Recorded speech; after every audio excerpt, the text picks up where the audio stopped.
Oke, bismillah. Assalamualaikum warahmatullahi wabarakatuh. Bismillahirrahmanirrahim. Alhamdulillahirabbil alamin. Wa bihi nasta'inu ala umurid dunya waddin. Allahumma sholli wa sallim wa barik ala habibina wa syafi'ina sayyidina wa maulana Muhammadin wa ala alihi wa ashabihi ajma'in. Amma ba'du. Bismillah.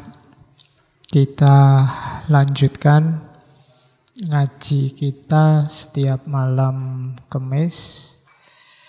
Malam ini kita ketemu lagi dengan Muhammad Iqbal. Dulu Muhammad Iqbal ini pernah kita angkat, saya lupa ya tahun berapa ya, 2014 mungkin, 2014, ketika masuk ke para filosof eksistensialis. Iqbal salah satu tokoh eksistensial yang kita angkat zaman itu, 2014 berarti 2 tahun yang lalu. Sekarang kita angkat lagi, sedikit geser fokusnya ke salah satu pikirannya, yaitu tentang perfect man, insan kamil. Oke, kita mulai ya. Bismillah. Santai-santai aja. Sambil tidur boleh. Pijet-pijetan juga boleh. Asal cowok sama cowok. Nanti kalau sana sama sini pijet-pijetan aku pingin kok. Jadi sendiri-sendiri ya, enggak apa-apa, santai aja.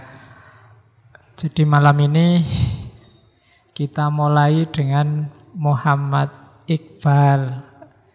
Riwayat hidupnya, detailnya silahkan dibaca sendiri. Yang jelas beliau ini tokoh yang komplit. Tidak cuma berteori, tapi juga mempraktekkan konsep-konsepnya. Dia ini filosof sekaligus ahli hukum, pernah jadi pengacara, sekaligus politikus, sekaligus mistikus, sufi. Ini kombinasinya agak susah. Biasanya orang itu kalau kita kan menganggapnya kalau politikus itu tidak mungkin sufi. Karena politik itu wilayah abu-abu. Sementara sufi itu bagi kita wilayah yang jernih.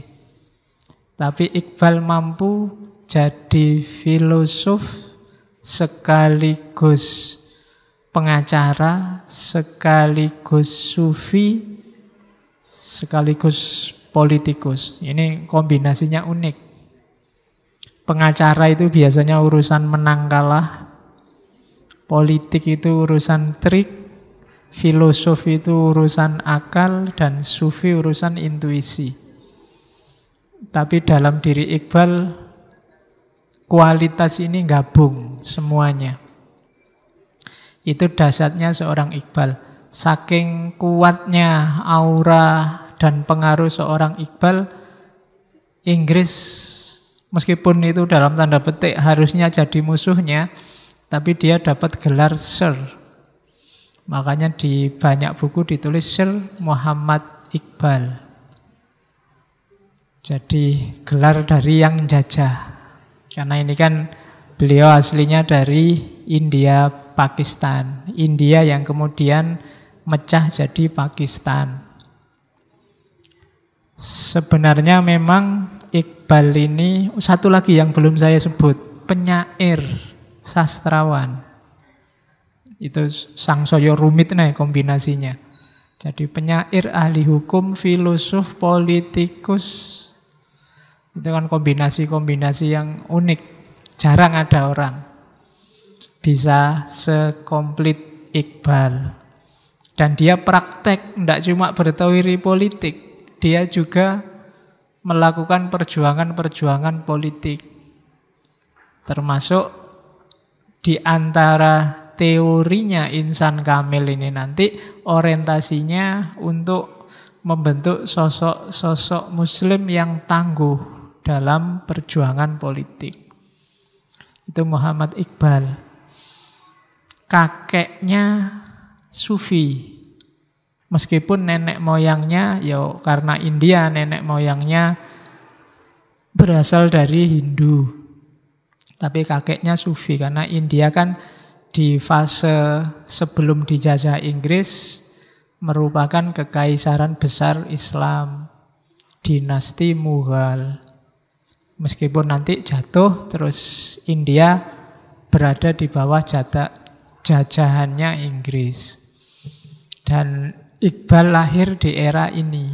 Kakeknya Sufi, ayahnya ini namanya Syekh Nur Muhammad. Kakeknya namanya Syekh Muhammad Rafiq.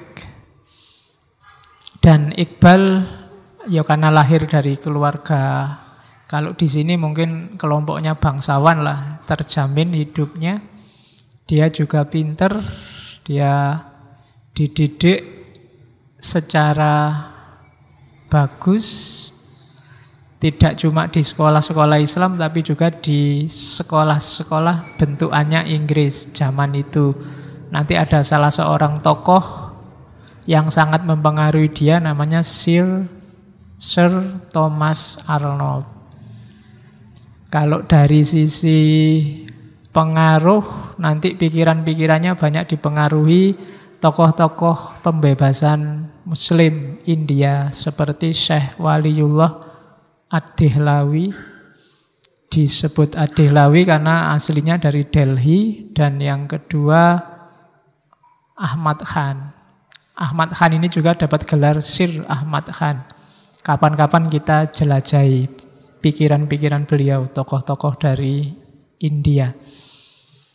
Dua orang ini sangat berpengaruh nanti, termasuk Sir Thomas Arnold dalam kehidupannya Muhammad Iqbal.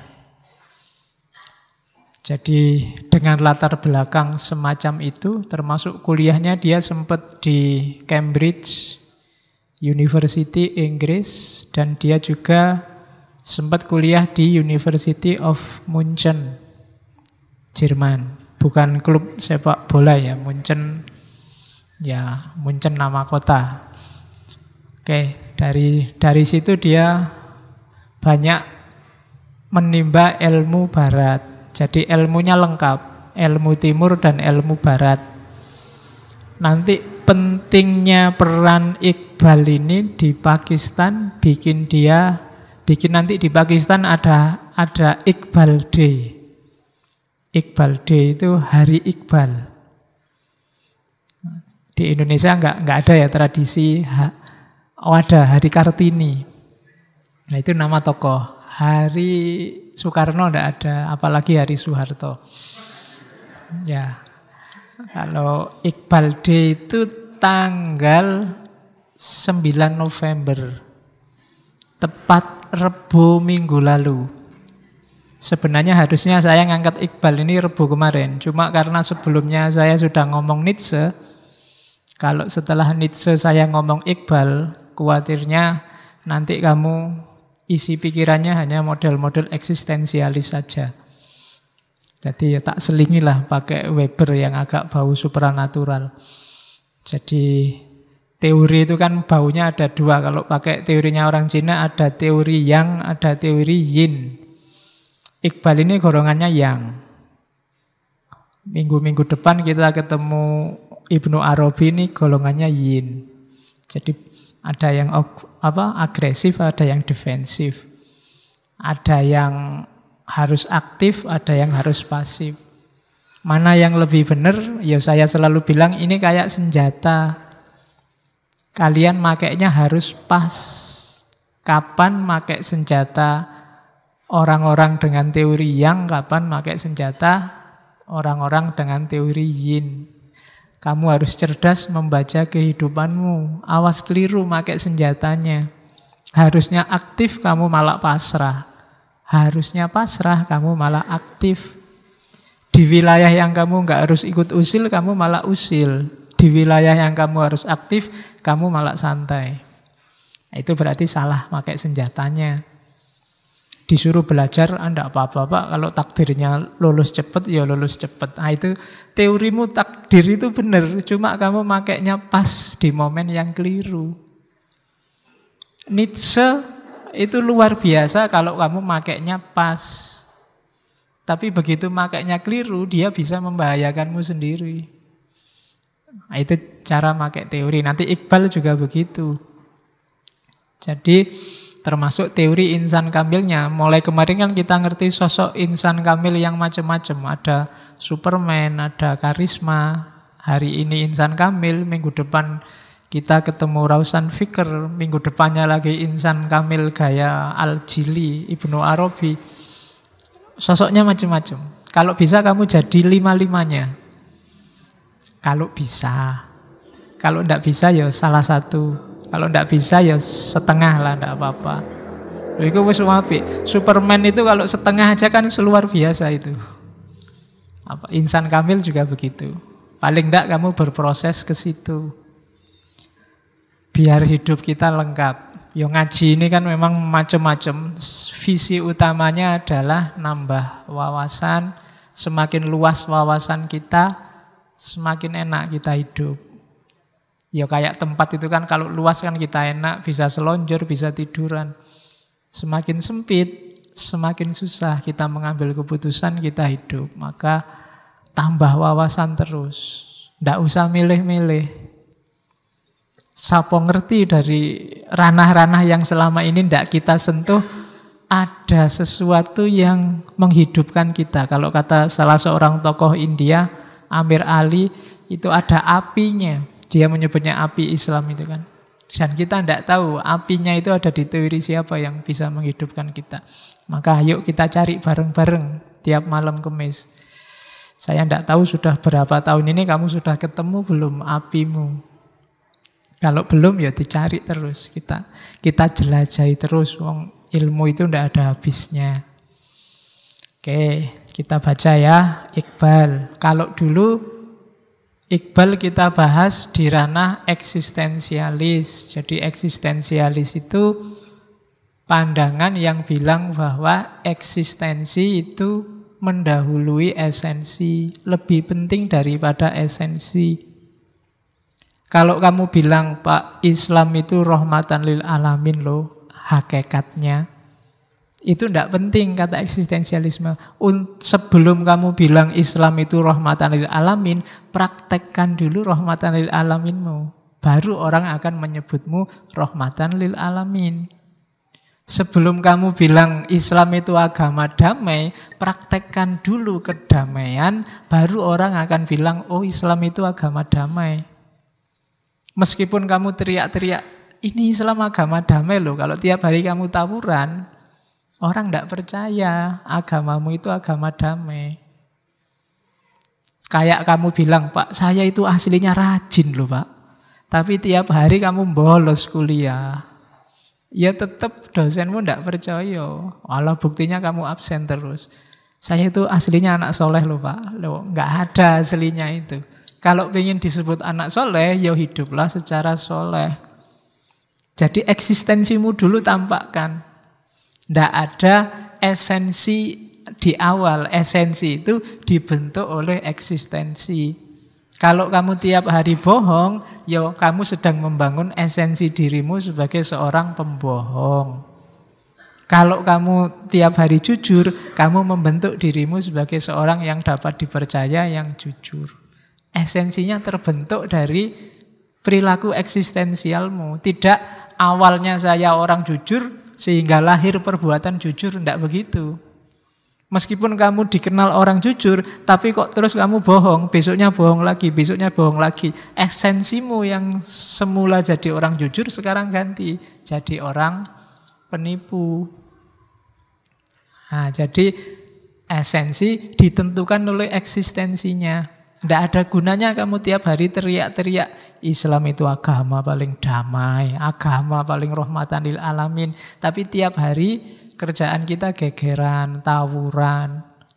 Sama aja. Nanti berarti esensi kita yang bentuk. Makanya Nabi bilang kadang-kadang Islam itu mahjubun bil muslimin. Karena kita membangun esensi Islamnya secara tidak seperti yang ideal kita inginkan. Nah, itu penyakit kita hari ini.